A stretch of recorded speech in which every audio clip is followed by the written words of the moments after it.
Welcome to Drawliper channel, and in today's video I'm going to show you how to change notification pop-up style in your Samsung Galaxy A16 phone. Now the first thing you have to do is open up your settings app.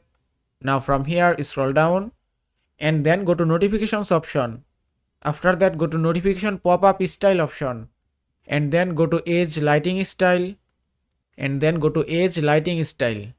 And that's it. Now from here you can customize your notification pop-up style. From here you can change your effects. Here you can see 6 options and you can choose any effects as you like. If I select it and then tap on color, and from here you can change your effect color. You can choose any color as you like and then tap on advanced option. From here you can change your notification pop-up style transparency and duration, and you can set any level as you want. Then tap on done and it's done. Also at the top you can see 2 options, brief and detailed, and you can choose any option as you want, but I suggest you to set brief.